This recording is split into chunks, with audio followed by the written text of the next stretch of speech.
My journey with VR actually started about a Christmas ago, 2 Christmases ago, with an Oculus Quest 2. Unfortunately, my Quest 2 was not long for my possession, as I found that PC VR is where it's at.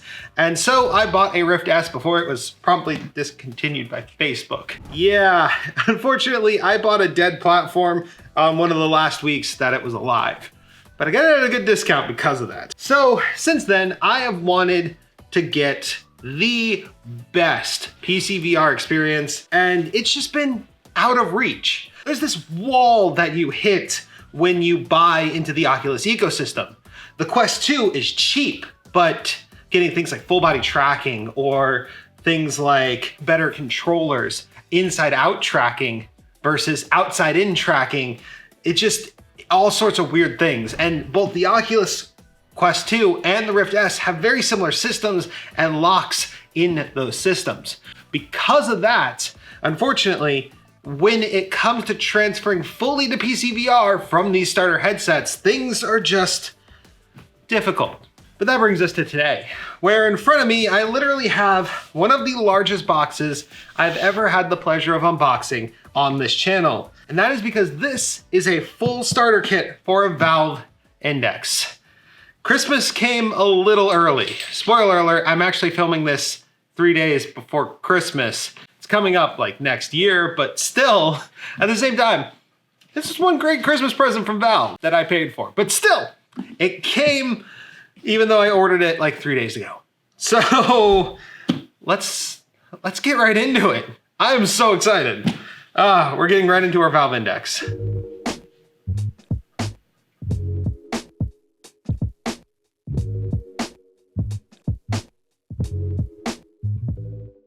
Hello and welcome. My name is Wolfie. You are watching GreaterThanPie, and today we are taking the step away from the dreaded meta. Yep, we are finally getting independent and going 100% PCMR. Let's go over what's in this kit. This is the starter kit, which comes with 2 base station 2.0s, 2 Valve Index controllers, they're called Knuckles if I'm not mistaken, and 1 Valve Index. And it has the same kind of metallic labeling that the Steam Deck came with, which I guess really started back here. Fun fact, by owning this, I now own every single piece of Valve hardware that they've ever launched. Takes a lot to open that. Ready? You guys get my unadulterated first opinions. What? A little developer joke right there. It just says hello world. That is like, oh, it's Velcro. Okay, let's see. What's in this little box that says hello world? Instructions. Okay, so we've got safety and maintenance, setup guide, which is all about how to set up the base stations and how to set up the actual index. This actually requires wall power, good to know. And a microfiber collet. That's cool. Okay, now these right here are our base stations. And interestingly enough, we've got DC in, and then we also have a micro B. This micro B is entirely just for updating the base station itself. So these are the Knuckles, which are actually really cool. They've got captive sensors on this part of the controller, which makes it so that this will register. So all of this can register as a single thing. I like how clicky that trigger is. Thumbsticks, everything's in a really good spot. Like, this is comfy. That's comfy. I like that. All right, we'll see how that works in VR. And then they have a USB-C on the bottom for charging. The big girl herself.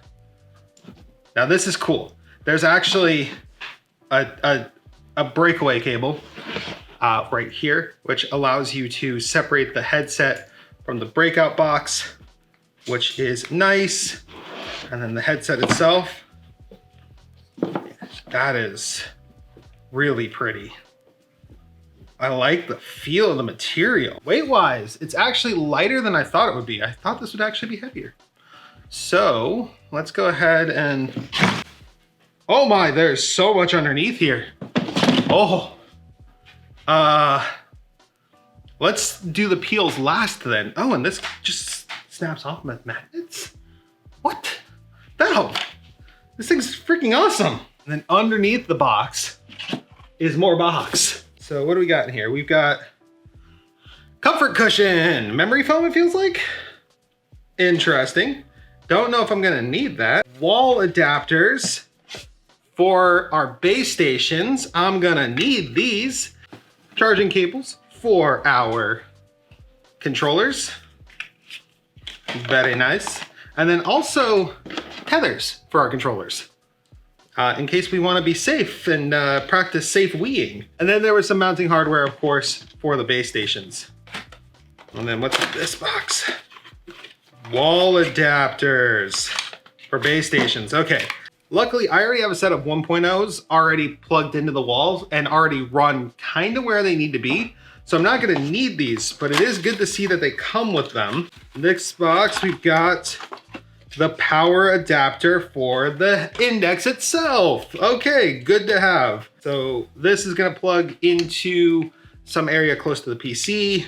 That's then going to plug into the cable. That then goes to the index itself. And then this is something big. Oh, cables. Oh, but these are nice though. They got like a little right angle thingy.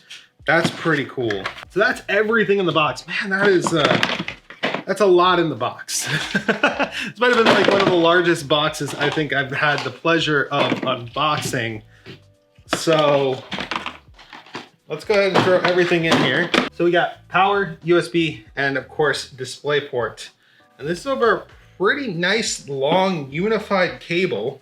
That little like headrest thing, I'm assuming this cushion kind of just like nestles back here. And it's for, I guess, ergonomics, for wearing the headset for longer periods of time. Again, we'll see. I've been in a headset for a very long time. Right here, we actually have an interpupillary distance adjuster. Go ahead and take off our protective things that protect our lenses. The hidden chamber.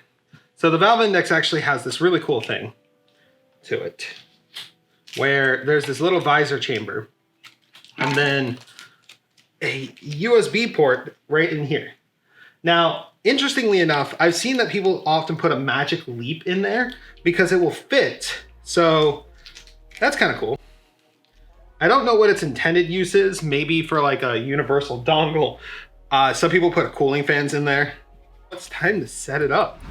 All right, so this is gonna be the fun part. We gotta disassemble all of this and then put our new stuff together.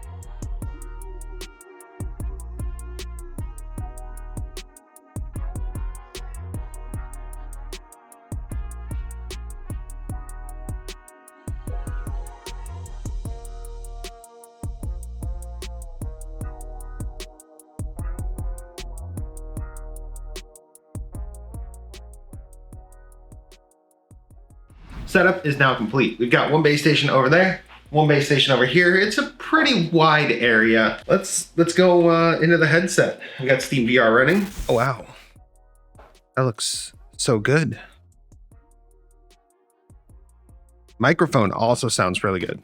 I opened up OBS to kind of take a look at it, see how the recording came out on it, and it sounds incredible. And with that, I have fingers. Oh my goodness. I can, gotta get this thing all adjusted. We got IBD adjustment. We've got ear adjustment. The head strap itself can be adjusted up and down. And then the controllers themselves also have adjustment.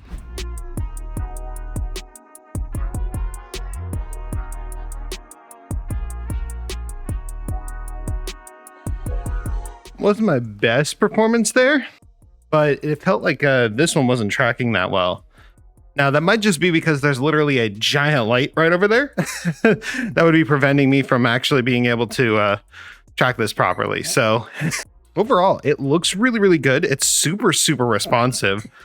And I mean, let me go ahead and play around with it a little bit without the light on and see if maybe that helps. So this is actually really, really cool.